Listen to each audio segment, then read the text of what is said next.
Сонсогчдоо Cocktail and Crime podcast-ны маань дараагийн дугаар эхлэхэд бэлэн боллоо. Yay! Дугаар эхлэхээс өмнө сануулга хэлье. Энэхүү подкастаар бит хоёр гэмт хэргийг ингээд детальчилж ярих учир юмнаас амархан айдаг, зүрх судасны өвчтэй ингээд ер нь иймэрхүү юм нэг үзчихээр стресстэй хүмүүс бол сонсны хэрэггүй байх шүү. Тийм болохоор эрсдлээ өөртөө даацгаагаарай. Доко маань юу яах вэ? Коктейла тайлбарлаад хэрэгтэй орох уу? За тийм. Би нөгөө юу яасан? Нүдэн дээр өвдөг гараад тэгээ хит хоног бүр амар том хавдаж мавдаад юу коктейл уух алкогольгүй гэд моктейл хийсэн байгаа. Моктейл гэдэг нь болохоор яг коктейл шиг ингэж найруулж идэх ч гэсэндээ алкогольгүй уух юм хэлдэг штэ. За тэгээд энэ моктейлэнд нь rosemary, blueberry буюу нэрс, тэгээд минерал ус зэрэг нэг тиймэрхүү юмнууд орсон. Мэдээж яаж хийсэн тухайга Instagram болон Facebook-ын дээр оруулчих болно. Тэгээд арх дарсны төрлийн юм дургу хүмүүс энийг бас хийгээд уугаад үзэхгүй юу? Тийш ингээд нэг найзуудтайгаа гадуур ингээд гарч байхад нэг уумааргүй үед чинь бас хажууд нь зураг мурга авахлахтаа нэг гоё юм бариад юу яачмаар хондондоо гоё юм бариад ингээд зураг авахлчмаар ч юм шиг ширээ хоосон ч юм шиг санагдаад авах үед нэг иймэрхүү юм хийгээд тавьсан байхад бол зүгээр л юм шиг санагдав. Гэр мэрт нөгөө олон найзууд ирэхэд уудгүй найз ирэхэд те бас яаж ганцаар ингийн ус уулгаа суугаад авах вэ? Нэг юм хийгээ бариулчихад гоё юм байна гэхгүй юу? Тийм штэ. Гоё яригдэн. За одоо хэрэгтэй орох уу да? Юу ярих гэж байгаа илээ? За энэ удаагийн дугаараар ярих юм маань за хүн чишээ нэг гэр бүлийн тухайгаа айгүй алдартай нэлээд олон хүний мэдэх тийм хэрэг байх. Blanchard гэдэг гэр бүлийн тухай болсон явдлыг ярьж өгье. За тэгээд энэ ерөнхийдөө ер нь нөгөө урд урдны дугаараар гарч ирсэн шиг нэг бол амар тэгэл амар олон хүн алаалч юм уу хитрхи тийм амар хэрцгий энтер гэхээс илүү маш сонирхолтой бас маш их юм бодуулсан яагаад гэсэн асуулт маш их одоо төрсэн тийм хэрэг байсан. Би тэгээд анх нөгөө энэ хэргийн тухай юу яасан аахгүй ерөөсөн мэддгүй байж байгаа түрүү жил киног нь олж үзээд тэр үзсэн хүмүүс нь баг мэдэх бах Hulu дээр The Act гэдэг нэртэй одоогийн байдлаар ганцхан сизонтэй 8 эпизодтэй тийм сурал кино байгаа. Тэрийг үзснийхэн дараа энэ хэргийг одоо яг юу болсон юм бэ гэдгийг судалж үзсэн байхгүй юу. За тэгээд яг хаанаас яаж эхлэхээ бас учраа олохгүй хэсэг нэлээд будалсан. Тэгээ юу ч гэсэн гэр бүлээ танилцуулаад эхлэе гэж бодож байна. За ээж нь болохоор Claudine Peter гэдэг хүүхэн нөхөртөөгөө сууснаас хойш овгоо солиод Claudine Blanchard болсон. Гэтэ ер нь хүмүүс Didi гэж дууддаг. Didi гэдэг нэрээр нь одоо эндээс ахуулаад яриа явчих гэж бодож байна. Didi маань 1967 оны 5 сарын 3-нд Америк нэгдсэн улсын Луизиана мужид төрж өссөн байдаг. Тэгээ эцэгхээсээ тавуулаа юм байлээ. 24 настайдаа Didi маань Rod Blanchard гэдэг тухайн үед 17 настай тийм насанд хүрээгүй хүүхдээс жирэмсэн болдог байгаа. Наад чин Америкийн хуулиар бол юу үсттэй одоо хүчингийн хэрэг штэ. Харин тийм болохгүй штэ энэ чинь. Тэгсэн мөртлөөсөө яагаад юм мэдгүй энэ тухай ямар ч тийм одоо асуудал болоогүй юм бэлээ. Одоо хуучин хэсэг ч юм уу нэг тийм үзэл байдаг штэ. Одоо хүүхдтэй л болсон бол хоёлоо суух хэвээр тийм үзэлтэй хүмүүс л байж л энэ хоёрын өсөж төрсөн орчинд тийм ч учраас одоо Дидиг жирэмсэн болсон болохоор нь Rod энэ хоёр гэрлэлтэд батлуулахаас өөр аргагүй болсон. Диди маань охин гаргасан байгаа. Тэгээд охиндоо энэ хоёр Gypsy Rose гэдэг нэр өгсөн. Яагаад гэхээр Диди болохоор Gypsy гэдэг нэрэн дуртай. Rod болохоор Guns N' Roses хамтлагийн улаан фэн байсан гинэ.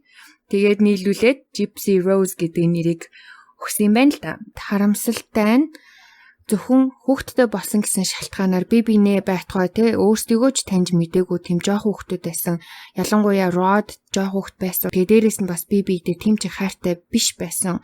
Учираас жилд хүрээгүй хугацааны дараа тэр хоёр гэрэлтэй цуцлуулсан байдаг. Тэр нь болохоор Gypsy охиныг яг төрхийн өмнөх нь энэ хоёр гэрэлтэй цуцлуулсан юм байлээ.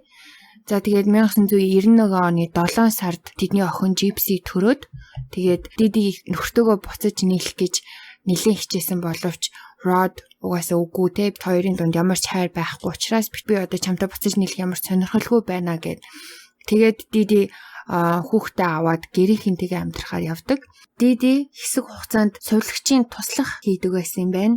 Gypsy охины хувьд бол төрснөөсөө 3 сар хүрснээс эхлээд sleep apnea буюу одоо унтчихтаа амьсгалын хэм алдагддаг те хэвэн биш хэдэн секундээр ингэж пауз авч амьсгалдаг болж эхэлсэн гэд охины ээж нь аавд нь хэлсэн байдаг. Тэгээд Gypsy олон хоногор ээжтэйгээ эмнэлэгт хэвтдэг болж эхэлсэн ба. Тэрнээс хойш амьсгалын аппарат амандаа хийж шүн унтдаг болсон ба. Диди Родд хэлэхдээ охин маань яг ямар нь мэддэхгүй тийм хоромсоомны өөрчлөлттэй. Тэрнээс болоод янз бүрийн өвчөө ороогоод байна гэж хэлсэн байсан. Gypsy болохоор 7 юм уу 8 настайдаа өвөөтөгөө моцикл унжаагаад хоёлоо одоо яасан юм бэ нэг булан тойрхож байгаа хальт унцсан юм шиг байгаа моциклноос. Тэгээд тэр нэг жижигхэн осол болсон чинь тэрийг нь Диди хаарчаад амар хүнд гэмтэл авсан байна. Тэ хит хитэн мис тасалд орох хэрэгтэй болох нэ. Өнтер гэж одоо тэр цагаас эхлээд имлэг рүү бахан авч явж эхлээд тэрнээс хойш удалгүй охин тэрэгцэрт суудаг болсон баг. Түр ээлжсэн нөгөө Act гэд киноноос үзсэн гэд.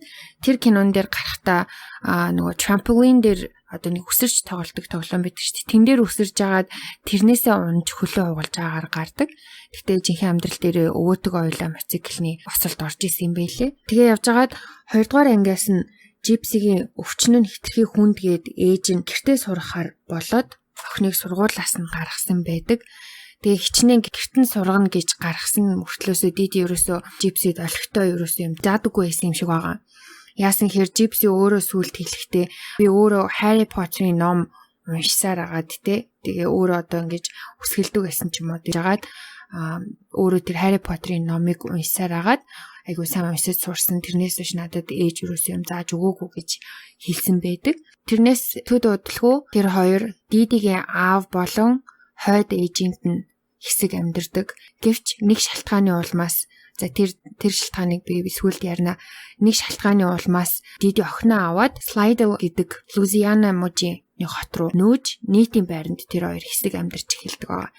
За тэгээд тэр хугацаанд Диди нөгөө охин нь хөгжлийн бэрхшээлтэй одоо тэргийн цэртээр суудаг. Тэгээ өөрөө бас янз янзын ужиг өвчнөтэй гээд усаас тэтгэлэг авч дээрэс нь Rod бас хүүхдийн мөнгө гэж сар болгоо охиндоо мөнгө явуулдаг байсан болохоор тэр хоёр тэр мөнгөөр амьдардаг ажилтэй. Тухайн үед болохоор тэр хоёр ихэнх цагаа эмнэлгүүдээр орж гарч тэг эмчилгээ хийлгэж янз бүрийн жижиг тийм мясаасал энэ төр янз бүрийн юм хийлгэж одоо тэгжил тэр хоёрын өдөр нь өнгөрдөг байсан байгаа байхгүй юу. Энэ хугацаанд ээжийнх нь хэлснээр болохоор унтахтай одоо амьсгалын аппарат зүүж байгаа штэ. Дээрээс нь одоо тэрэгцэртэй болсон.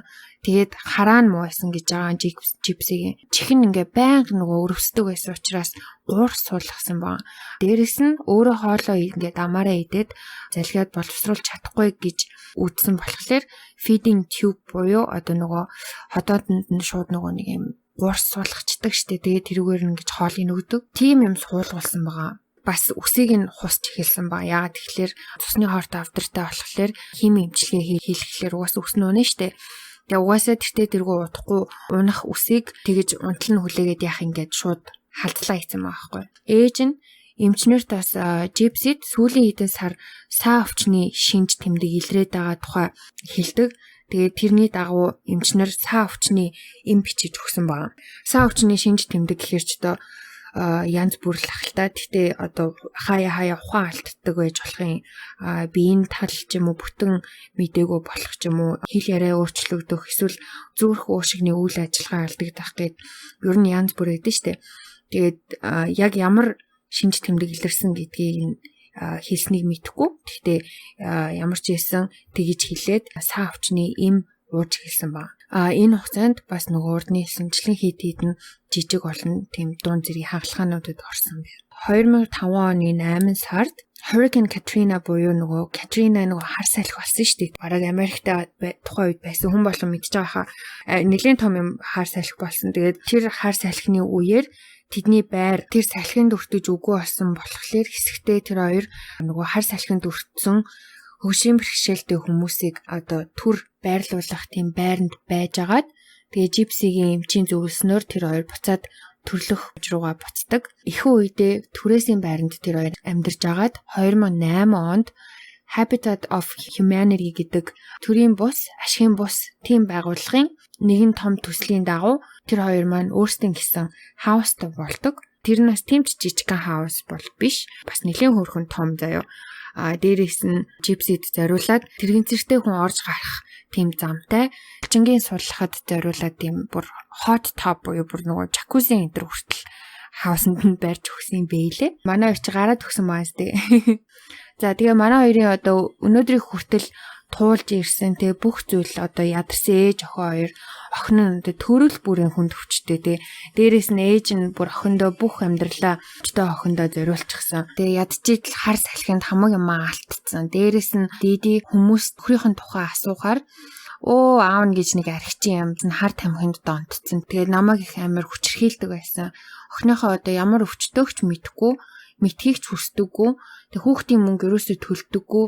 Нэг тийм байснаас байгаагүй дээр тийм хүн байдаг гэж ярьдаг байсан учраас хүмүүс ерөнхийдөө энэ хоёрыг амар их өрөвдөөд тэ маш хайрладаг байсан байгаа байхгүй юу. За тэгээд одоо тэр хоёрын ойр тойрныхаа нь үнэхээр хайртай маш олон хүмүүс хандив мөнгө өгдөг. Тийм ч учраас одоо зураг телевизийнхэн хүртэл зөндөө ярилцлага авч тэгээд тэр хавийнхын хүмүүс ер нь бүгдээрээ тэр хоёрыг таньдаг, бүгдээрээ л туслахынсан гэсэн сэтгэлтэй байсан байгаа. GoFundMe бас тийм хандив цуглуулдаг данс мастай. Тэгээд дээрэс нь янз бүрийн байгууллага эмнэлгүүд ч гэсэн маш их тусалж дэмжиж, эмчнэр лууга бүр ингэж үнгүү нисгий тэргээр нисэж тэснэрүү хүртэл одоо ерөнхийдөө бол үнгүү ордог. Очоод ер нь айгүй их тийм үнгүү гой сервис хүлээж авдаг тий. Тэгээд дээрэс нь Miranda Lambert гэдэг дуучны концертыг бас үнгүү очиж үздэг. Тэгээ бүрс үнгүү үзэхээс гадна тэр backstage pass буюу одоо нөгөө дуучинтайгаа тайзны ард уулзаж зураг авахулах тийм эрх байдаг штэ тий. Тийм эрхтэйгээр дандаа очиж үздэг гэсэн маа. Тэгэл ер нь ингээ баг одуучгэлтэй тэр хоёрч тэр жижигхэн хотынхон л нийт юм хөөрхөн од болцсон баахгүй юу. Од чиглэлтэй хаанч явсан юм урилга зарлагаар явдаг ийм хоёр байж л тий. Хүмүүс угаасаа тэр хоёртой уулзаад үнэхээр хайрлаж өргөдөхгүй байхын аргагүй заяо. Ялангуяа Gypsy та нар одоо ингээ төсөөлөөрэй заяо.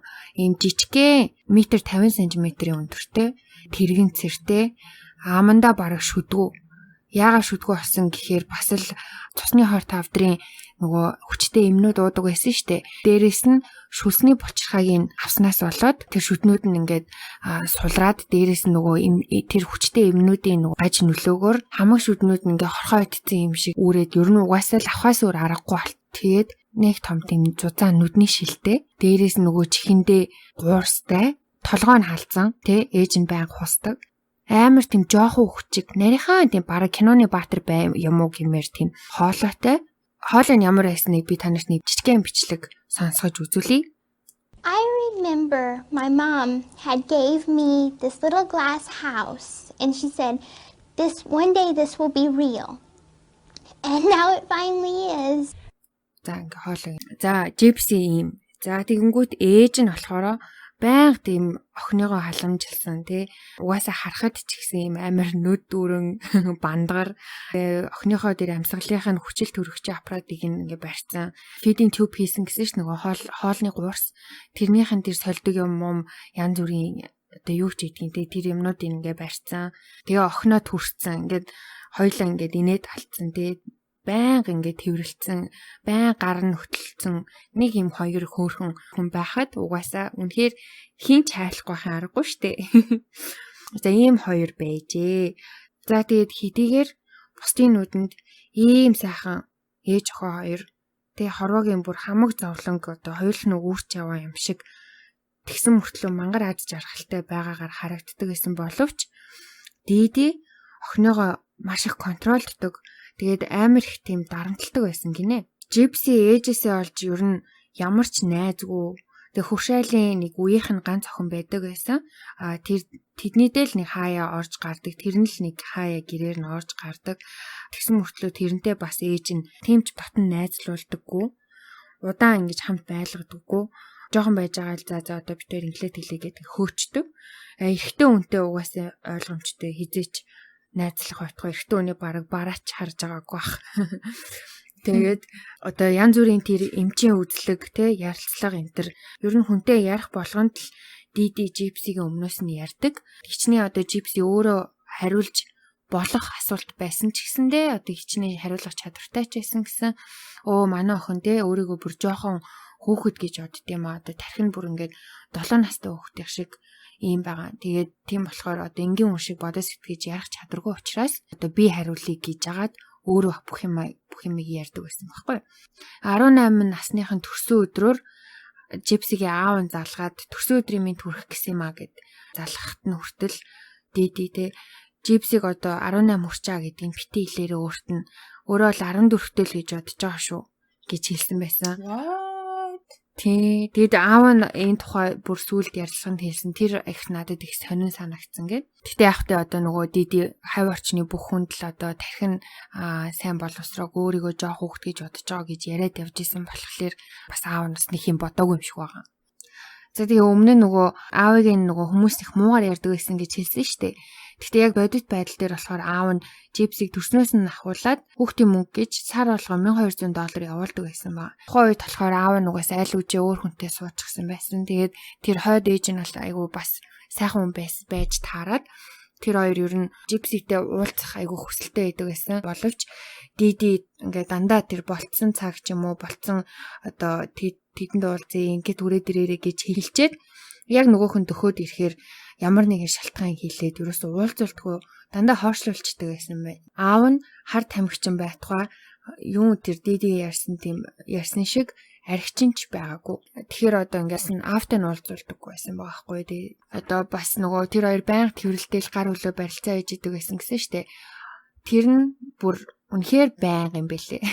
Одоо янз бүрийн бичлэг, янз бүрийн тэр ярилцлагын юмнуудын үзэхээр бүр үнэхээр огт гараас халгадгүй гарнаас натхаал байж идэм бэлээ. Жипси одоо өөрөө сүлд ярьж байгаа хгүй юу тэр тухайга яасан гэсэн чинь Жипсиг одоо буруу юм ярих гад ирэхээр нь гарыг ингээ атгаа сууж байгаа шүү дээ. Ингээд чанга баацдаг байсан гинэ. Тэгэхээр Жипси өөрөө ер нь би буруу юм ярих гад байгаа юм байна гэдгээ ойлгоод тэгээ нэг бол дуугаалдаг, нэг бол яриагаа ингээ өөрчилчдөг байсан гэж байгаа хгүй юу. Тэгэж контролддаг. Одоо ярилцлаган дээр одоо тийх байтугай эмнэлэг дээр хүртэл тэгдэг. Эмнэлэг дээр одоо эмчнэртэй бол бүрч бараг ярих хориотой шахуу байсан. Хоёулах наахтай болвол илүү их дарамтанд байсан байгаа.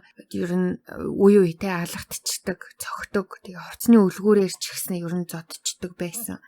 Хэдийгээр одоо Жипси өөрийн гэсэн ноутбук, компьютертэй, дээрээс нь гар утастай байсан ч гэсэндээ ер нь тэр хоёроо айгу удаан ашиглах ирэхгүй байсан. Банк бүр ингээ 24 цагийн турш дандаа дидигийн хараанд байдаг байсан болохоор ерөөсөө үгнээс нь гардгүй байсан гэж байгаа байхгүй юу. Жипси одоо өсвөр наснд хүрснээс хойш энэ дарамтнуудаа бүр маш илүү ихээр мэдэрч эхэлж байгаа байхгүй юу. Тэгээ өсвөр нас учраас одоо бэлгийн боожилт нь хүртэл явагдана те. Эрэгтэй хүүхдтэй найзлах одоо эрэгтэй хүүхдийн бараа армаар нь штэ. Тэгээ тийм одоо найзлах хүсэлтэй байсан боловч мэдээж ээжээсээ болоод тэр бол үнэхээр ямар ч боломжгүй асуудал байсан. Энэ бүх дарамтнаас залхсан Жипси 2 удаа цугтаахаар оролцсон юм байна лээ. За эхний оролдлого нь болохоор тэрэн дээр нэг их тийм мэдээлэл байгаагүй. Жипси өөрийнх нь хэлснээр болохоор зүгээр л нэг тийм хаан чилээ танилцсан нэг pedophile хүнтэй уулзаад бараг тэрнтэйгээ цугтаах гэсэн гэж аахгүй. Pedophile гэдэг чинь одоо нөгөө жоох хүүхд сонирхдаг үнийг хэлдэг штеп. Хоёр дахь удаагийнх нь болохоор нэлээх мэдээлэл байсан. Жипси одоо дидиг унтсан хойгоор нууцаар интернетэд ер нь ордог байсан байхгүй юу? Нөгөө компьютертэй байсан гэж хэлсэн шүү дээ. Тэгээ янз бүрийн тийм залуучуудтай Facebook болон танилцах сайтаар танилцаж айгүйх чаталдаг байсан маа. 2011 онд 30 гарсан залуутай Facebook-оор танилцаад нэлээд дотно дэж чаталдаг байсан юм байна л да. Тэгээ тэрнтэйгээ нэг удаа нэг газар уулздаг. Хаана уулзсан гэхлээр Жипси ээжтэйгээ бүр багасаа бүр 2001 оноос 10 настайгаас хойш Science Fiction and Fantasy Convention буюу одоо янз бүрийн тийм үлгэрийн юм уу зохиолын баатрын дүрд хувирч очиж нэг тийм уулздаг ивент болдог штэ тий. Тим нэг ивент дээр Жипси очисон байгаа. Тэгээ тэр залуу тэр ивент дээр нэрээд тэр хоёр ингээ хамт бас зураг мурга авахулсан байсан. Тэрэндээ ер нь Жипси айгүйх тасаад өөрийнхөө тийм энэ миний баатар, энэ миний найз залууч гэж бүртлэн гэж боддог байсан байгаа. Тэр залуу нь болохоор ерөөсөө өөрийгөө одоо юу гэдэг би найз охин гэж ерөөсөө бодож байгаагүй. Жипси л ер нь амар тийм хамаг бүхнээ одоо зориулж байсан байгаа. Тэгээ тэр залуудаа одоо нэлээд татан чадалтай гэсэн шүү дээ. Gypsy гэртээ ямар их дарамттай байдаг. Ээж нь яаж их өөрийг нь контролддог. Тэгээд ер нь амар тийм эрхчлөө хүсэж байгаа, эрхчлөөтэй амьдрмаар байдаг тухайга хэлсэн чинь тэгвэл чи надтай хамт Артенса гэдэг мууж руу хоёулаа хамт явъя. Чи хувцас бэлтчих. Би ингээд чамайг оргуулъя гэж хэлсний дагуу Gypsy зөвшөөрөөд хамаг амаа бэлтсэн байсан байхгүй юу. Тэгээ явхан төхөөд ирсэн чинь нөгөө залуу чинь яг ямар шалтгаанаар юм мэдэхгүй, ямар ч гэсэн үл мэддэг шалтгаанаар 3 залууд зодуулаад эмнэлэг твтцэн байхад нь Gypsy шүн гэрээсээ одоо нөгөө бэлтсэн юмнуудаа аваад мөнгө ээжээсээ нэг жоохон мөнгө хулгайлаад тэр залуугийн байгаан эмнэлэгт очдог. Нэг сүртэй зодуулаагүй байсан учраас эмнэлэгт нэг удаагүй юм шиг байгаа. Тэгээд тэр маргааш өглөө нь бараг эмнэлгээсээ гарцгаасан юм шиг байна. Тэгээд тэр хоёр явхаасаа Арканзаа руу явхаасаа өмнө залуугийнх нь нэг найзынхаар ороод гардаг. Тэр найзынх нь roommate буюу одоо хамт амьдардаг бас нэг залуу байсан. Тэгсэн тэр залуу нь болохоор тэр хоёрын хальт таньдаг залуу байж таарсан. Тэгэнгүүт тэр залуу харчаад гайхаж штэ нөгөө тэрийн зэрэгтэй тэр залуугийн бодлоор бол айгүй жоохоо охин гэж бодож байгаа. Насан туршаагүй охин гэж бодож байгаа. Ийм жоохоо охоод энэ 30 гарцсан миний үе энэ хөвшин залуутай яах чи энэ залуу ер нь энэ жоохоо охиныг яах гэж ийн гэж хардаад дидигийн найзыг нь таньдаг байсан учраас найз руу залгаж хэлсэн байгаа байхгүй юу. Тэгээ танаа найзын нөгөө насан туршаагүй өвчтөе охиныг манаа нэг таньдаг 30 гарцсан залуу дагуулад явчлаа. Энэ нэг сэжигтэй гэж хэлсний дагуу диди нэгсээр хагаад ингээд 4 цагийн дотор тэр хоёрыг олдог. Тэгээ тэр хоёрыг олоход тэр хоёр аль үжээ тэгээ зочид буудалд буучсан. Тэгээ яг дидиг ороход угаасаа ингээд амар тухны харилцаанд орох гэсэн юм шиг байсан. Диди угаасаа бөө юм болно шүү дээ. Нөгөө залуугийн чинь ээжээстэй насан туршаагүй жоохон хүүхдийг 15-тай ийм жоохон хүүхдийг гээд төрсний гэрчгийн үзүүлээд яах гэсэн те чи эн чи гэмт хэрэг би чам шүүх цагдаагаар явна маавна гэж бөө юм болоод дээрээс нь нөгөө Gypsy чинь угаасаа ээжтэйгээ баахан хэрэлдэж штэ одоо өөрийн дураар зүгтаас хүүхд чинь. Тэгээд нөгөө хоёр чинь баахан хэрэлдэж диди мэдээж охиноо аваад гэрлүүгээ явдаг. Гэртээ очиод нөгөө хоёр чинь бас бөө юм болоод диди шууд компьютер утас хоёрын алхаар зохиж эвдлээд Gypsy-г чи ахиж зүгтаах гэж оролдоо ахиж юм хийх юм бол дараагийн удаа би чинь энэ хуруунууд чинь алхаар зохиё шүү гэж сүрдүүлсэн байлээ. Ястаа мөчиж хууглын шүү гэсэн шүү. Тэ мөчиж хууглын шүү гэ. Тэгээд энээс болоод 2-7 хоногийн турш диди охиноо шийтгсэн. Яа шийтгсэн гэсэн чинь нохооны хүзөвч байдаг шүү дээ. Одоо тэрийг хүзүнд нь зүүгээд нөгөө булангийн гаванд уяад гавны нөгөө талыг болохоор ортой нь хүлээд тэр ингээд орноосоо одоо нохооны хүзөвчний зайтай л хөдөлгөөр болсон маад тэгэж 2-7 хоногийн турш уяад дээрээс нь хоолыг хасч өлсөжсэн гэсэн хөрхийн амьтаа. Энэ явдлаас олж диди хуйлчаар Gypsy-г тархин бүрэн хөгжөөгөө эрүүл ухаантай хүн шиг сэтгэх чадваргүй гэсэн тийм албан ёсны бичиг гаргуулж авсан учраас одоо ямар нэг юм болоод Gypsy цагдаа дутах юм бол эрүүл ухаантай хүн биш гэдэг тийм албан ёсны бичигтэй болсон.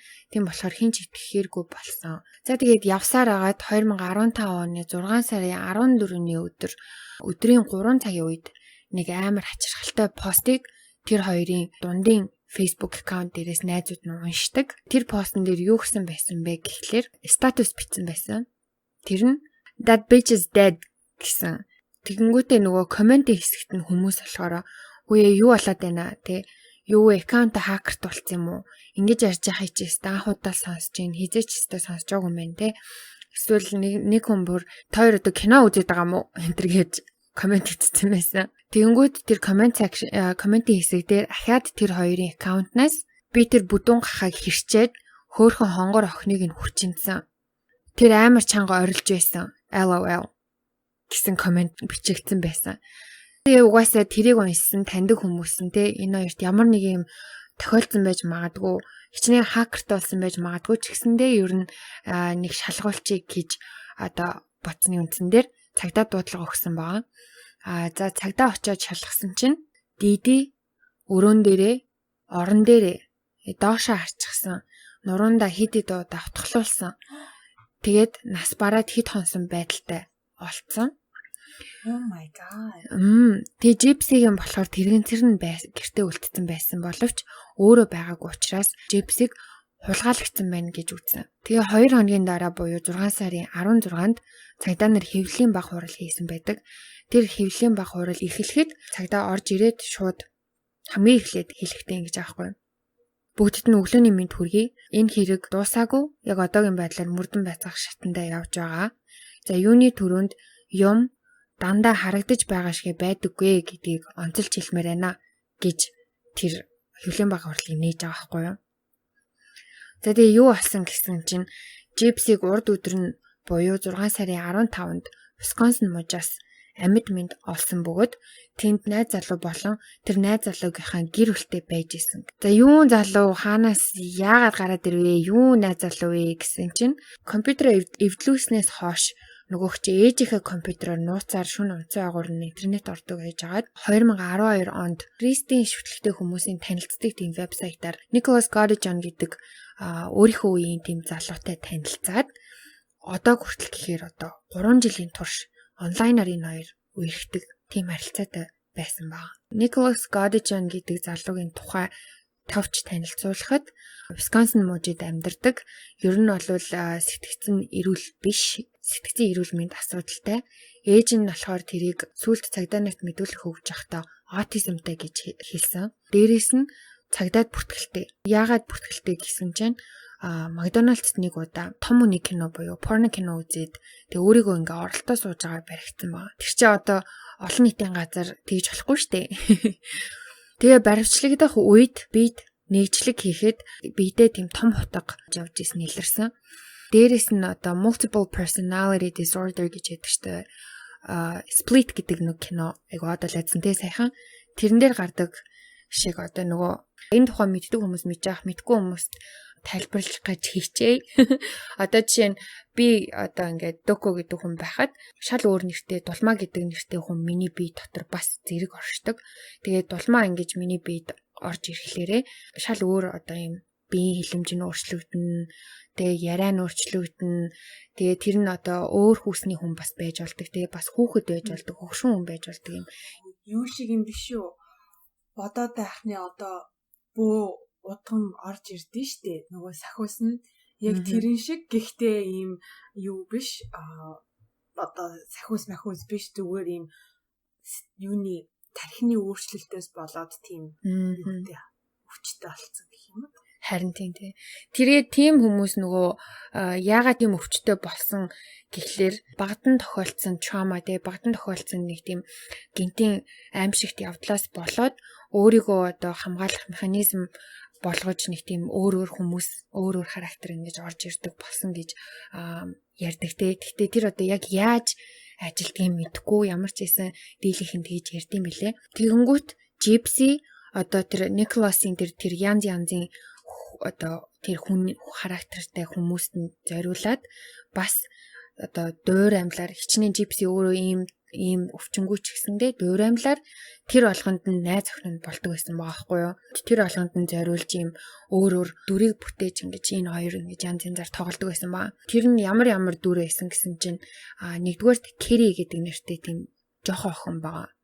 Тэрнийх нь ингээд зургнууд нь ингээд бас байгаа юм л та. Би бас нөгөө юун дээр Instagram, Facebook-ын дээр шеэрлчихье.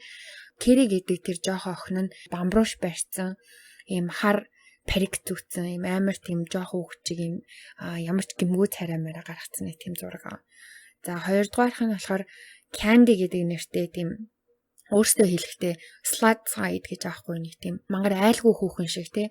Тэр нь болохоор Gypsy ингээд хөхөө ил гаргацсан. Гэтэ яг левчтэй л дээ. Хөхөх мөхөө ингээд амар ил гаргах тийм солонгон өнгийн янз янзын өнгийн химэл өс зүүцсэн юм амар айлгүй тийм зураг байгаа. Гуравдугаарх нь болохоор Ruby гэдэг нэртэй өөрсдийнх нь хэлээр evil side гэж байгаа. Хорон тэр нь болохоор бас тийм задгаа хувцалсан тийм уулаа өстэй. Тэр хоёр ер нь бол онлайнаар би бинийгээ тэгэж ингэж өдөөдөг гэсэн байхгүй юу. За тэгээд тэр залуу нь Gypsy-д хоёлаа yin охины хэрэг дээр ярьж исэн штэ. Алуучин залуу BDSM гэдэг секси уурсгалд дуртай байсан гэд. Тэрийг сонсоогүй хүмүүс байхад хэлэхэд BDSM нөгөө нэг bondage, dominance, submission буюу одоо нөгөө master, slave and master. одоо янз бүрийн дүр тойраад нэгнийгээ хүлдэг, нэгнийгээ гавалдаг, нэгнийгээ цохиж заддаг, нэгнийгээ айгуух зарц шиг зардаг. Нэг нь нэгнийгаа дээрлэхэж нөгөөх нь тэр дээрлэхүүлж ийж бас таашаал авдаг. Тий, тэгээ хоёулаа тэрнээсээ таашаал авдаг. Тийм гажуурсгал яадаг штэ тий. Тэрийг зааж өгсөн гинэ. Тэгээд 2013 онд тэр хоёр анх удаа бичилж уулзахаар шийддэг байхгүй юу? Яаж уулзсан гэхлээр Gypsy ээжээсээ мөнгө хулгайлаад тэгээ Nicholas автобусны тасалбаар авч өгөөд Wisconsin-аас одоо Missouri тавчирч байгаа байхгүй юу? Тэр хоёр кино театрт одоо 13 онд нөгөө өсгөлжингийн кино гарч ирсэн. Тэрийг үзэхээр шийддэг. Тэгээд тэр хоёрын төлөвлөгөөгөөр болохоор кино үзэж байгаад байхдаа одоо санаандгүй ингэж үе тэнгийн хоёр хүүхэд тааралдаад тэр дороо танилцаа тэгээ ээжтэй ингэж шинэ танилаа шинэ найзаагаа танилцуулж байгаагаар уулзалтаар болдог байхгүй юу? Кино театрт очисон чинь зааланд нь тэр гураас өөр хүмүүс ерөөсөй байгаагүй. Өдрийн цагаар байсан учраас одоо айгу цөөхөн үздэг шүү дээ. Дэди болохоор Nicholas-ыг харчаад Gypsy-д амар ингэж муулж исэн гинэ. Энэ одоо ямар ачаа амт юм бэ? Тэгээ энэ хүүхдийн киног том хүн юм байж иж хүүхдч дагуулж ирээгүй, найз охин байхгүй ганцаараа ингэж үзэж тахтай яа энэ ямар сонин хүн бэ? Гэр ингээд амар жирхсэн байгаа байхгүй юу ээж нь. Киноны дундуур яаж юм бүү мэд заяа. Тэр хоёр 0-д уулздаг. 0-д уулзаа тэр хоёр бэлгийн харилцаанд орсон байгаа. Амжуулжээ. Харин тийм. Ярилцлаганаас үзэхэд болохоор Nicholas хэлэхдээ Gypsy намайг эрэгтэй 0 руу хоёлаа одоо юу яа гэж дагуулж ороод тэгээд тэнд анх бит хоёр бэлгийн харилцаанд орсон гэж ярилцсандаа хэлсэн байсан. Кинон дээр гарахтаа болохоор би бас сайн санахгүй байна. Гэхдээ ээж нь ингээ кинон дундуур нь хальт зөрмөлж байгаа хооронд нь 0 орчоод ирээгээд гарчаад ирдэг баха. Тийж уулцсан байдаг баха. Би тэгтээс яг сайн санахгүй байна. Яг жинхэнэ амьдрал дээр бас яг юу болсныг нь мэдэхгүй л байна л да. Ямар ч гэсэн нэг юм болсон. За тэгээд тухайн үед Gypsy Nicholas бүх юмаа ярьсан байсан бөгөөд одоо энэ хоёр чинь бүхэлд одоо жил гаруй одоо харилцсан байсан юм чинь. Тэр хоёр янз бүрийн арга сэтэж одоо цугтах гэж үтсэн ч гэсэн ерөөсөө болоогүй. Тэгэд ямар сандаа тий хамгийн эцсийн шийдвэр Дидийг алахаар болсон байна. Тэр нь болохоор Gypsy-гийн санаа байсан бөгөөд Nicholas тэрийг нь үлдэж өгөхийг зөвшөөрсөн. Gypsy мөнгө цуглуулж агаад Nicholas-ыг ирэх пледийг нь авч өгөөд Nicholas-ыг тэдний хотод ирлээ гэд мессеж бичихт нь Gypsy би хаалганы хажууд Бэйли үлдээсэн байгаа. Манай хаалга онгохдоо амар чахарч дуурайд байдаг болохоор өөрөө шургууж орох хэмжээний завсар гаргаад жижигхэн нэгээд аажуухан хаагаарай. Чамайг орж ирсний чинь дараа би чамд хутга скотч хоёрыг өөх болно хонгор минь. Би бас хумсаа будаж гин. Ягаан өнгөр гэсэн мессеж бичсэн. За тэгээд Gypsy ярилцлага өгөхдөө болохоор тэр өдөр ээжтэй хүнсээ цуглуулж ирчээд би биенийхээ хумсыг бодож өгсөн. Саяхан хэрэлтчээд дөнгөж буцаад эвлэрсэн байсан. Унтахаасаа өмнө ээж маань би одоо л тайвширж гин. Намайг битгий өвтгөөрэй гэж хэлсэн. Тэгээ намайг битгий өвтгөөрэй гэдэг нь тэрний надад хандаж хэлсэн хамгийн сүүлийн үг байсан. Муудалцсан байсан болохоор сэтгэлийг нь л ахиж битгий өвтгөөрэй гэсэн утгаар хэлсэн байх гэж хэлээд уйлж исэн. Тэгээ цааш нь Nicholas би ирчихлээ одоо 0-д ор гэж хэлсэн. Би хэлснийхэн дагуу 0-д ороод өдгөө тэврээ сууж исэн. Тэр орж ирсэн. Ээж цочсон. Тэгээд ээж миний нэрийг дуудаад намайг дуудаад л байсан. Туслаарай гэж орилсон. Ээж юм сонио аваа гаргаж агаад дуугүй болчихсон гэж хэлдэг тэр ярилцлаганда. Тэр хоёрын яриагаар бол ээжийг нь алсныхан дараа нөгөө өрөөндөө одоо Gypsy-гийн өрөөнд орж тэр хоёр бас бэлгийн харилцаанд орсон байдаг. Oh my god. Ээжийг нь алсны дараа. Тэгээд дэрэг Gypsy тайлбарлахдаа анх Nicholas болохоор би ээжийг чинь алхаасаа өмнө хүчинд нь гээд ахаар нь тэрний оронд намайг хүчинд гэж ятгахсаар агаад өөрийгөө хүчндүүлсэн гэж аахгүй юу. Тэгээд Gypsy би болохоор ээжигээ ерөөсөө хүчндүүлэхийг огт хүсээгүй гэж хэлжсэн. Тэгчээ тэр хоёр одоо Дидид байсан $4,000 бэлэн мөнгийг аваад тэр хотоос холгүй дэм бодолд хит хонсон байгаа. Тэр үед Gypsy бүх юмнаас мултарчихлаа гэдэгтээ бүр бат итгэлтэй. Одоо ингээл баригдахгүй, одоо ингээл сайн сайхан амьдрна гэж ботсон гэсэн.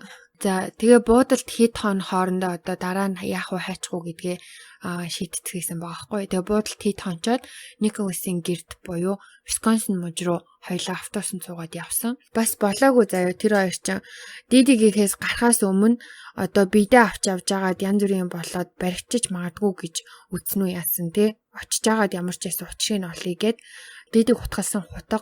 Тэгээд нөгөө Бэйли энтрийг дугтуунд хийгээд шуудангаар Николасын гэрлүү явуулсан байгаа. Айгу амар. Тэгээ Николасын гэрт очсны дараа Gypsy тэр нөгөө Facebook постыг өөрийнхөө тэр аккаунтнаас бичсэн байгаа байхгүй юу? Тэр постыг бичсэн IP хаягаар нь хөөж цагдаа нар олоод тэгээд тэдний гэрийг нь олчихж байгаа байхгүй юу? Тэгээ гэрт нь шууд генет дайрч орж тэр хоёрыг баривчилсан байдаг. За тэгээ баримтчилгааны дараа шууд тэр хоёрыг тусад нь байцаалт авсан. Байцаалтны бичлэгнээс үзэхэд Gypsy одоо цагдаа анх удаа хэлж байгаа хгүй юу те. Чиний ээж ч өгсөн. Бид нар ээж чи авсан. Одоо өгсөн байдлаараа оллоо. Эне тэрэ. Тэгээ чи энэ тухай мэднэ гэдэгт бид нар итгэлтэй байна гэж хэлсэн чинь Gypsy. Байцаараа юу гинэ? Тэ байж байгаараа юу гинэ? Манай ээж өгсөн гинэ гэл ингээл жүжиглж байгаа хгүй амар ингээл үл хэтгэвтэй шоконд орсон байдлаар уйлж муулаад юу нэ миний ээж өгсөн гэл уйлж муулаад тэгсэн чинь цагдаа болохоор шууд тэгтээ Gypsy энэ тухай чамайг мэднэ гэдгийг чи бид нар мэдэж гин юу болсон биднэрт хэл гэдэг ингээд шууд ингээд бараг ингээд тэр жүжиглэлтийн зүгээр тоохгүй шууд ингээд зогсоосон биш тоохгүй шууд байцаалтаа ингээд авч хэлж илээ. Тэгээ яаж тийм амар ихтэлтэй байсан гэхээр нөгөө өрөөнд нь нөгөө Николасыг байцааж исэн штэ. Тэгсэн чинь Николас нь Gypsy-г одвол жоохон мангардуу. Тэгээ дээрээс нь Gypsy-д амар хайртай бүр маш их хайртай бүх юмыг ингэж хийснийхэн дагав хийдэг байсан. Энэ одоо тэр байцаалтын бичлэгээс харагдсан. Яасан гэсэн чинь Николасыг байцаагч нь гэж аахгүй юм.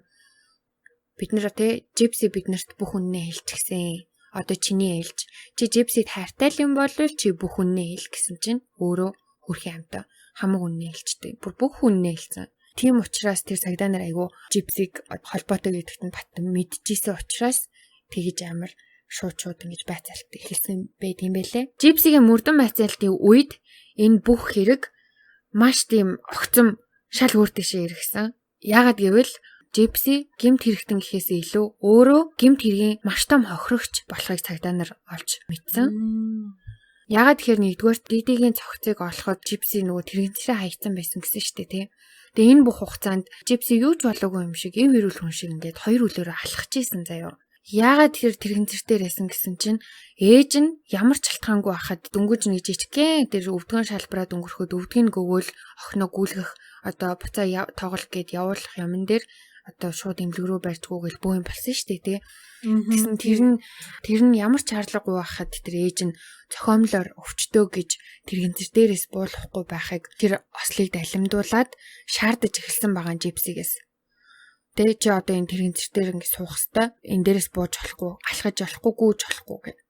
Тэгээ хүүхэд л асаа ингээд зүг зүгээр юм чинь хаяа Gypsy мартаад босоо гүйчдэг тийм тохиолдлууд байсан гинэ. Тэр үедээ маш хүн чийдгүүлж хоолой асуулах ч юм уу эсвэл ингэж зодуулдаг байсан учраас Gypsy угаасаа тэгээ жүжиглэхээс өөр аргагүй болсон. За хоёрдугаарт баригдах үед үс нь бүр ингээд халимаг болтлоо ургацсан байсан. Үс чинь удахгүй угаасаа унахын юм чинь эртхэн хус чигээд хар багаас нээж нь албаар хусаад идэг байсан. Гуравдугаарт болохоор цусны хорт авдар гэж яриад байгаа. Тэр нь шал худлаа. Ямар ч тийм цусны хорт авдар байгаагүй. Тэрнээс олж одоо нөгөө зүг зүгээрээс өгтөд хоолны гуурс суулгасан байгаа байхгүй юу. Gypsy өөрөө хэлэхдээ сар болгон тэр гуурсаас солиулдаг байсан. Тэр гуурс солихдоо амар өвддөг байсан гинэ. Ерөөсөө тэрийг хуу хамж аваад буцаа шин гуурс хийгээл ямар ч тийм өвчин намдагч юу ч өгдөггүй байсан гэсэн хөрхийн амтаа. Тэгээ дээрээс нь тэр чи эрүүл хөөхтэйс тээ. Тий, эв эрүүл хоолоо амаараа шууд хоол идэх чадвартай. Дөрөвдүгээрт гэсэн чинь чихэн бас зүг зүгээрсэн гинэ. Тэгээ бас аваач гуурс суулгаа хийт. Тавдугаард нөгөө амар зузаан харааны шил зүйдэг байсан гэсэн штэ. Тэрийг нь одоо үнэхээр хараа муутай үгүйг нь мэдэхгүй. Гэхдээ энэ сүүлийн одоо ярилцлагууд янз бүрийн юмыг нь үзэхэд шил зүүж байгаа нэг ч харагдаагүй. Тэгээ бодвол бас тэр нь бас худлаа ясан байж магадгүй. 6 дугаарт бүр нөгөө 3 сартаад амьсгалан тасалтаад унтаж чадахгүй байх гэж амьсгалын аппарат зүүдэг болсон шүү дээ тий. Тэр нь бас хиймэл өвчин байсан. Gypsy өөрөө болохоор тэр аппаратаа зүүхээр харинч бүр ингэж амьсгалахад амар хэцүү байдаг байсан. Юу тэр туслах байтугай бүр харинч хэцүү байдаг байсан гэж хэлсэн. 7 дугаарт шүлсний булчиргааг нь авахсан гэсэн шүү дээ. Тэр нас худлаа өвчин байж таарсан. Тэгээд яаж тэрийг одоо эмчнэрт үнэн юм шиг харагдуулсан гэхлээр шүдний эмнэлэг явхаас өмнө буйлын мэдээ алдуулцдаг гэсэн гинэ. Тэгэнгүүт нөгөө нэг мэдээ алдсан буйлтай хүн чинь шүлсэн амар контролгүй гойж штэ. Тэгэнгүүт эмчнэр итгэсэн байгаа амар сонио. Тэр одоо буйл мөлийг мэдээ алдуулдаг юм хаанаас авдаг байна гэж чинь. Харин тийм тангийн юу өгдөг байсан юм бол. Тэр ээж нь угаасаа бүр хар багаасаа айгу хулгайч байсан гинэ. Тэгээ бодвол тэгэл энэ тэндээс хулгайлсан юм байлгүй. За 8 дугаарт нөгөө шүднүүдийг нь бүгдийг одоо бүгдийн ч яхаа өмнө одоо уртлын эдэн шүдийн тэр чигээр нь авцсан. Тэр нь болохоор үнэхээр муутсан байсан. Яагаад тэгэхээр нөгөө худлаа цусны хорт авдартай гэдэг амар хүчтэй эмнүүд дээрээс нь саажилттай гэж амар хүчтэй эмнүүд уулгадаг байсан шүү дээ. Тэр болгоных нь одоо side effect буюу хажуудлын гаж нөлөөгөөр шүднүүд нь ингэж үүрч эмтэрч эхэлсэн байгаа байхгүй юу. Тийм болохоор ахвалсан. За 9 дугаарт бас астмтай гэж бас худлаа ярьдаг байсан ба. Астмтай гэж хэлж бас юм inhaler гэдэг чинь одоо цацлага энтер цацуулдаг байсан ба. Тэр бас худлаа. 10 дугаарт бас нөгөө тархины хөгжил нь муу. Энэ бол 7 настай хөгжиг сэтгэж боддог гэж хүн болгонд хэлсэн нь бас худлаа байсан. Зүгээр вирус хавсаруулах хөгжсөн байхгүй. Ихэнхдээ одоо ихэнх эмчнэрт яаж энэ алганы итгүүлсэн гэхлээр хар салхинд энэ хоёр ч хамгийн маалтсан гэсэн штэ. Тэр үе төрсний гэрчлэгээ тэгээ дээрэс нь бүх тэр өвчний түүх хамгийн маалтсан гэд тэр төрсний гэрчлэгээ шинээр авахтаа хүртэл одоо 91 оны хөвгтчтэй. Тэгэхэд юу 91 он бэ? Наад чи алдаа байна. Миний хөвгт чи 95 оных гэж бодлоо хэлээд шинээр төрсний гэрчлэгээ авахтаа 95 он гэж бичүүлж авсан. Эмчнэрт бүх өвчний түүхээ хар салхинд алдсан. Манай хөвгт ерөөсөө л ийм онштой ийм өвчний түүхтэй гэж өөрөө дандаа хэлдэг байсан байхгүй юу? Тэгээ сүүлд эмчнэрийн тэр өвчний тухай түүхүүдийг нь үтсэн чинь бүгдээрээ бичгтээ ээжийнх нь хэлснээр ийм гэсэн ээж нь хэлэхдээ ингэж хэлсэн. Дандаа тийм өвчний түүхтэй байсан. Нэг эмч одоо нөгөө хөлнийхэн булчингийн үдчихэд зүгээр хүүхдэнд энэ одоо яавч булчингийн дистрофитой хүүхд бол биш байна. Илгэж чадхаар хүүхдэнд гэж мэдсэн байгаа хгүй юу булчингийн үд харчаад. Тэнгүүтээ харин ээж нь Манчаусенгийн синдромтой хүн байж болтшгүй гэж бодож эхэлсэн байгаа. Тэгээд тэр нь ямар синдром бэ гэхлээр ихэвчлэн өөрсдийнхөө хүүхэд нь байдаг л да. Гэхдээ нэг тийм өвчтөе хүнийг ч юм уу хүүхдээ ч юм уу асарчтэй тэрнээсээ сэтгэлийн тийм таашаал авдаг хүмүүсийг хэлдэм байлээ. Одоо хиймлэр хүүхдийнхаа өвчнийг илүү хөндрүүлж ярьдаг ч юм уу одоо асарч байгаа хүнийхээ өвчнийг илүү хөндрүүлж ярьдаг. За тэгээд тэр ганц эмч за энэ харин охин нь бол явж чадах хүн байна. Ээж нь харин ийм өвчтөе хүн байж болзошгүй гэж таамаглаад тэрийг нэг газар тэмдэглээд үлдээсэн байсан. Дийди нөгөө нэг хулгайч байсан гэж хэлсэн штэ тий. Тэр утгаараа ч юм уу яаж яваад юм бүү мэд заяа эмчийн бицэж тэмдэглэсэн тэр тэмдэглэлийг олоод уншингуудаа энэ мэдчихлээ гэж бодсны үндсэн дээр шууд тэр эмчийг солиод өөр эмч рүү шилжсэн байгаа байхгүй юу. Яагаад тэр эмч те ингээд эмчээс олсон ч гэсэндээ цагдаа ч юм уу тэр одоо нийгмийн ажилтнанд яагаад энэ тухайгаа мэддэггүй гэхлээр бусад эмчнэрт нь хэлсэн байгаа юм л да. Энэ хоёр ингээд байгаа юм биш үү гэд бодож байгаа юм хуваалцсан чинь нөгөө эмчнэр нь юу яриад байгаа юм бэ те энэ хоёрыг бүр тийм алтан биелийгээр эмчлэх ёстой ийм өвчтнүүд шүү. Бүх эмчнэр нь бүр ингээ үнэн голоос итгэцэн байсан байгаа байхгүй юу. Айгу хүндтэй өвчтөн учраас хинч чамд итгэхгүй чи одоо наатахаар амжилт олохгүй гэж айгу олон эмчнэр хэлсэн болохоор энийг ерөөсөө цааш нь ерөөсөө энэ тэнд мэдэгдээгүй юм бэлээ. Тэгэд хамаатнууд нь яагаад Gypsy ер нь ийм хөвчтэй олчваа төрөхтөл жоохон эрт төрснөөс биш эрүүл төрсөндөө гэд юм ингээ асуугаад тэ дидигээс яагаад гэж жоохон юм асуугаад ирсэн чинь диди шууд хамаатнуудаас хамах холбоогоо таслаад ол нүүсэн. Би нөгөө урд нь хэлжсэн штэ энэ бүхнийг эхлэхэд хэсэг нөгөө диди өөрийнхөө аав болоод хойд ээжтэйгээ Gypsy-г жоохон байхад хамт амьдарч исэн. Тэгээд нэг юмнаас болоод энэ хоёр нүүсэн гэж хэлсэн штэ. Тэр нь болохоор тэр хойд ээж аав хоёр нь ингээ зэрэгцээ суудсан ярилцсан байсан. Тэн дээр хойд ээж нь ярилцлагандаа болохоор Диди бол угаасаа амар тийм хорон, амар evil. Тэгээ бид нартай хэсэг амьдарч байхдаа миний хоолнд тийм шарилж устгахч хийдэг гэсэн юм байна лээ. Тэгээ миний бие муудаад 9 сар би бүр 9 сарын турш хэвтэрт байсан.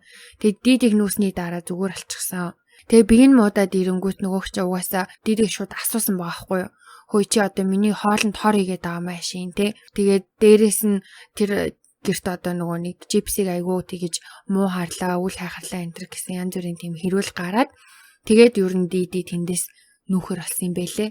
Тэгээ яагаад хойд ээж нь шууд те чи надад хор өгсөн биш үү гэж шууд ингэж Диди рүү дайрсан гэхээр хэсэг хугацаанд Диди төрсөн ээжигээ биеийн муу хахад хамт амьдарч ээжигээ одоо асарч хамт амьдардаг байсан. Тэгээ тэр хугацаанд Диди ээжигээ амар их зовоосон. Тэгээ асардаг байсан гэхээс илүү айгүйх тамалдаг байсан баа. Хоолыг хаяа хоолыг нөхгүй удна, өлсгөн.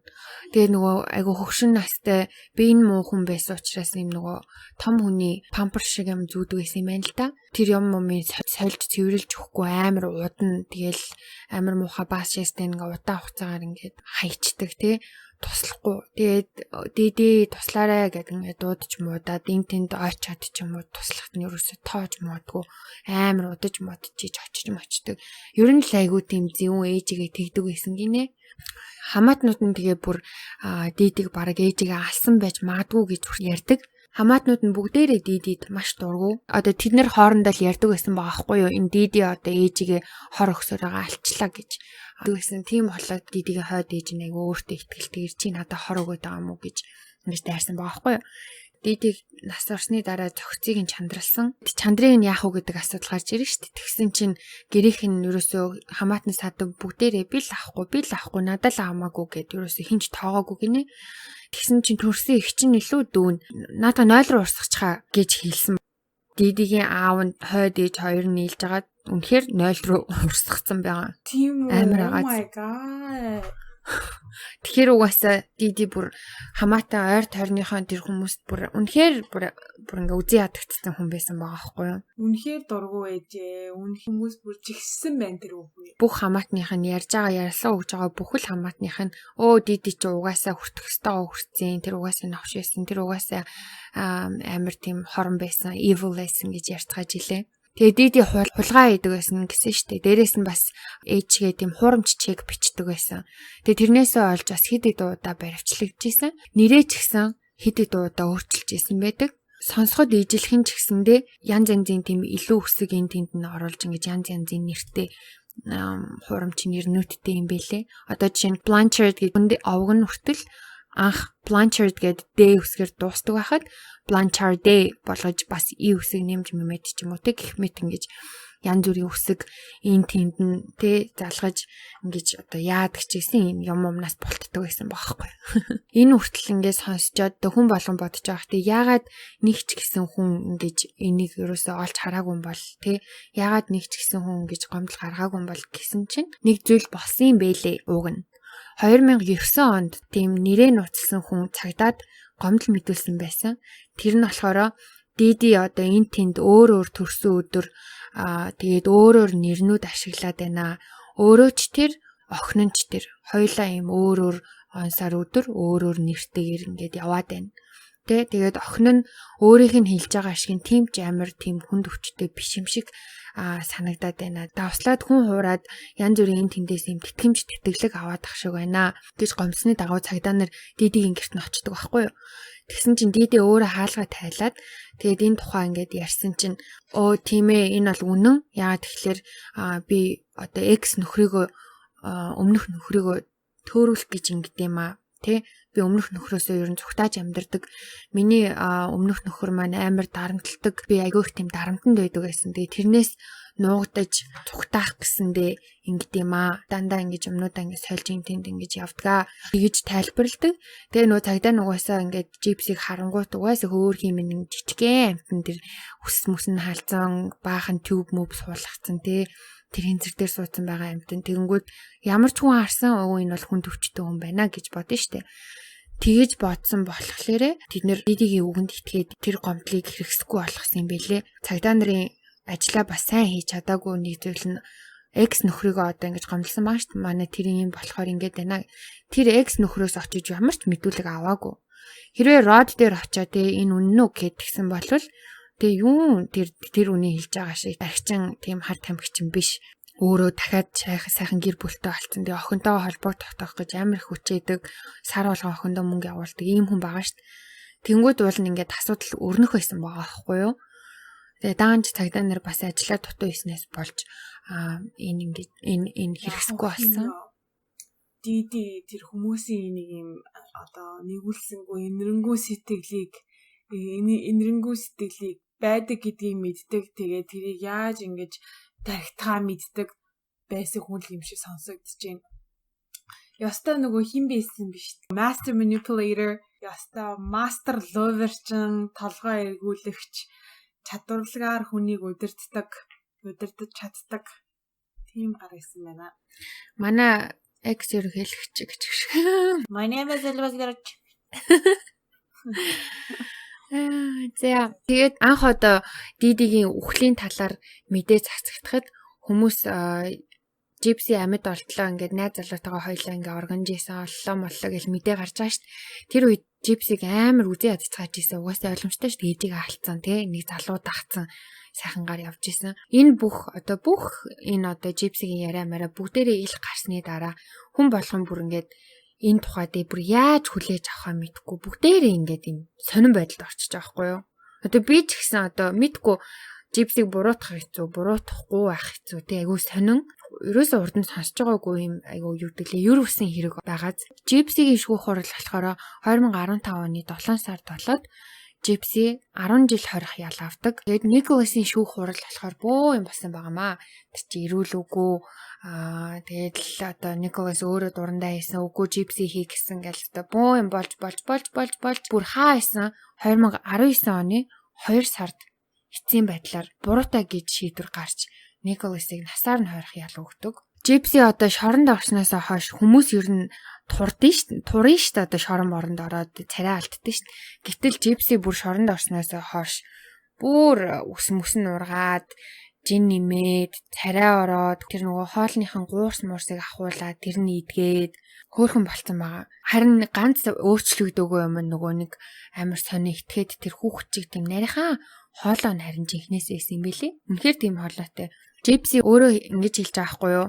Би шоронд ээжтэйгээ амьдардаг байснаас ч илүү их чөлөөтэй бүр хамаагүй их чөлөөтэй амьдарч байгаа. Ээж маань жинхнээсээ хүнд өвчтөе хүүхдээ ээж байсан бол их л сайн ээж байх байсан бах та. Би шоронд орсноос хойш тэр Munchausen гэдэг синдромын талаар судалж үзсэн. Энэ дээр бол ерөөсөө манай ээж бүх шинж тэмдгийг агуулсан байна лээ гэж ярилцлагандаа хэлдэг. Шоронд орсноос хойш Gypsy ер нь аав болоод хойд ээжтэйгээ маш татан болсон. Аав нь тэгсэн чи амар инээдтэй нэг юм хэлсэн байсан. Тэр нь болохоор Gypsy ээж чигээ тийм хүн тархитахтай айгу сайн юм билий. Тим завтай юм билээ гэж хэлж илээ. Йоо за зөв юм дээр хүн тархитдаг байгаасаа да. Ястай илээ яг. Тэгээд би яг чамаа ярьж байхад дундуур нь бодож илээ.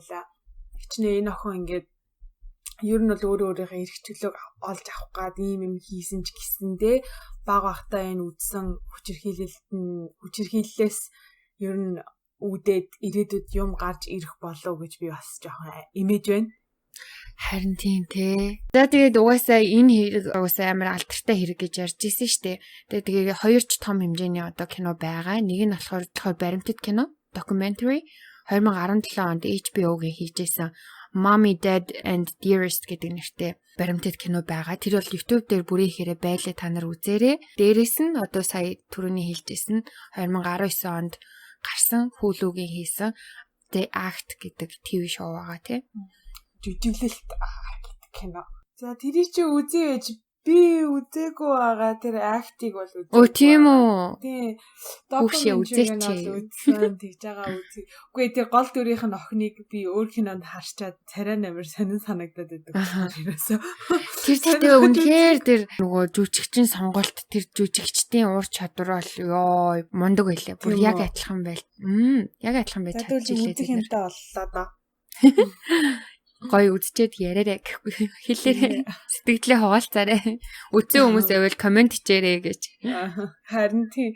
За нэг юм хэрэг байна. Тэгээд үнэхээр бас ингээд бүх юмыг ингэж сонсож мэдсний дараа би лав I don't know. Би бол үнэхээр яаж хэнийг өрөвдөж, хэнийг хайрлаж, хэнийг буруутгахаа үнэхээр мэдхээ байсаа гэж.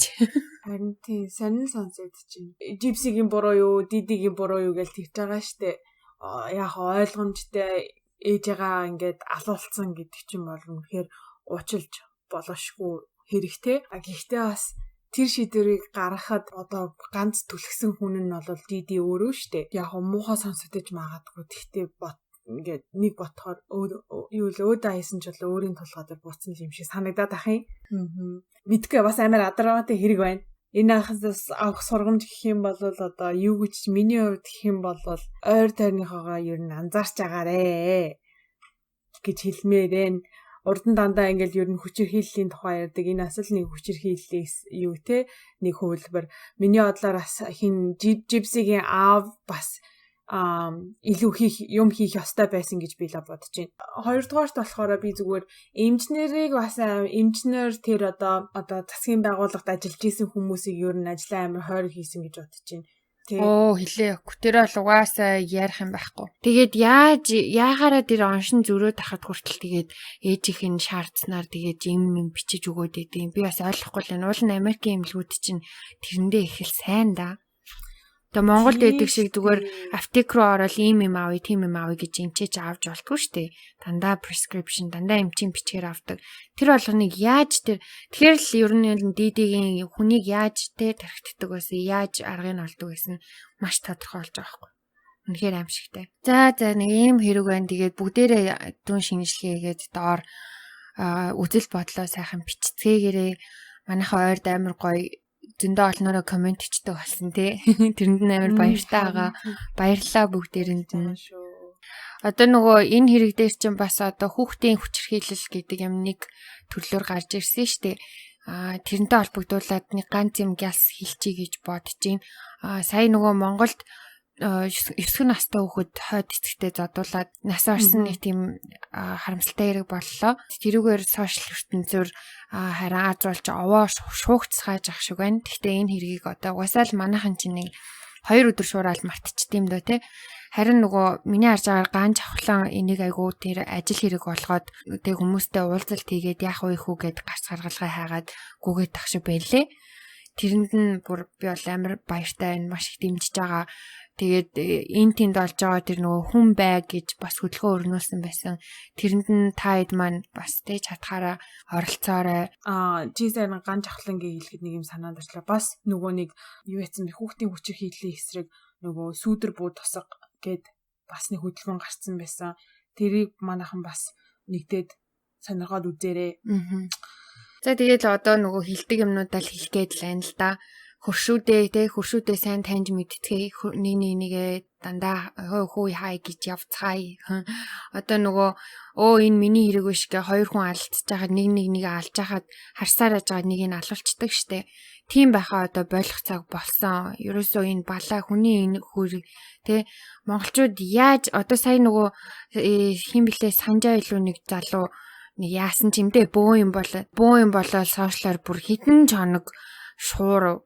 Тэгэж хүний эрэхт ордог мөртлөө яагаад ийм одоо осор жамаг зодуулж байгаад хүү хай гэж яхад яагаад очиод нэгийг салгачдгүй юм бэ? Хүний эрэхт битгий хуршуудөр гэдэг үгээ зүү газраа ашиглаач ээ. За бас нэг юм газ дуусгаас өмнө хэлчихье. Нөгөө Isabella Guzman гэдэг охины тухай бүр амар их request ирж байна. Бүр бүх газраас Facebook, Instagram, бүр бүх газар YouTube-ийн хамаг дугаар болгоны доор тэр охины тухай бичээд өдөрт бит хоёр баг худалчуунд 5-6 мессеж тэр охины тухай хүлээж авдаг. Тэгээд Instagram дээр уулын бит хоёр хийсэн. Одоо энд дахиад хэлчихье. Удахгүй тэр тухай бит хоёр чатгаараа судалгаагээд ярьж өгөх болно. Гэхдээ хайлт харахад тэрэн дээр нэг их мэдээлэл байхгүй байлаа шүү. Тэгэхээр нэг амар юм одоо бусад бит хоёр урд урны ярьсан хэрэгүүчиг ийм дэлгэрэнгүй мэдээлэл одоо бити хүлээгээрээ айгу богинохон л эпизод болох байх шүү. Тэгээд сэтгэгдэл бичдэг бас бүх хүмүүстээ баярлалаа гэж дахиж хэлмээр байна. Тэгээ бүгдээрэнд нь их баярлалаа. Та нарын сэтгэгдэл болгон бит хоёрт амар нандин байдаг шүү. Тэгээ бас одоо YouTube-ийн алгоритмд туслаад дуртай байсан бол лайк дараад, дургүй байсан бол дизлайк дардагцсан уу, одоо юу гэсэн тэр болгоныгоо ямар ч байсан нэг реакц үзүүлээрэй. Бит хоёр юун дээр алдаад байгаа, юу болж байгаа, юу болохгүй байгаа гэдгийг бас хараал явж байгаа. Одоо хүртэл хоёулаа суралцаал явж байна. Тийм болохоор бит хоёр туслаад тий гоё фидбек өгөөрэй. Дээрээс нь одоо хүмүүс одоо YouTube-ээр л яг ганцхан сэтгэгдэл харж байгаа учраас YouTube-ийн сэтгэгдэл дээр тулгуурлаад хэлчихье. Бит хоёрын одоо хийж байгаа зүйл маань подкаст гэж явж байгаа шүү дээ. Подкаст. Бит хоёр ерөөсөө YouTuber биш ээ. Подкаст гэдэг чинь одоо манай зарим нэг сонсогчдын ярьж байгаагаар одоо хүний яриаг ингээд өөр юм хийж байхдаа сонсох тийм хүний яриа сонсгол ичүүдээ энэ ерөөсөө харах үзэх юм биш. Тийм учраас битгий одоо YouTuber олигтой бичлэг хиймээ гэж битгий загнаарай. Энд чинь зүгээр сонсох юм байхгүй юу? Тийм учраас дахиад автаад хэлэхэд бит хоёрын подкаст маань 7-8 төрлийн платформ дээр цацагдж байгаа. Тэр донд одоо Apple-ийн podcast гэдэг аппликейшн дотор хүртэл байгаа шүү те. Та гоё машинда гоё төгдрөө явж байхдаа гоё сонсоорой заяа. Эсвэл амар хөөрхөн зарим сонсогчд маань хэлдэг штэ нөгөө хоол ээж байхдаа сонсчлоо ч юм уу, хувцас угааж байхдаа сонсчлоо гэд хэлдэг штэ. Тэгэхэд ерөн сонсоод айгүй тохиромжтой байдаг. Бас алимд нь нөгөө нэг юун дээр байгаа гэсэн штэ. Apple podcast дээр байгаа гэсэн штэ. Тэн дээр бас манайхан тэгээд дуртай байгаа бол одоо 5 оноо өгдөгсөн үү те, дургүй байгаа бол нэг ч юм уу. Ямар ч хамаагүй тэр юугаа ревю бичээрэй, ревюгаа өгөөрэй, фидбек өгөөрэй. Сэтгэгдэл үлдээгээрэй гэж хүсье. Манайхаас саяхнаас нөгөө M+ дээр гарч ирсэн шүү. Тий. Яг үнэ. Монголын нэг юу байсан шүү дээ. Подкастууд. Би тэрүүгээр ном сонсдог байжгаад өөрөө ерөөсө бодоогүй юм билээ дараа тэгсэн чи манай дөкө очийн олцсон. Дахиад нэг урт дугаар өгсөн шүү манайхаа. Таалагдсан гэд найдаж байна. Тэгээд энийг дуустал нь сонссон хин билээ MVP гэдгээ мэдж байгаа. За тэгээд бүгдээрээ дараагийнхаа дугаараар дахин уулзцгаая. Баяр таа.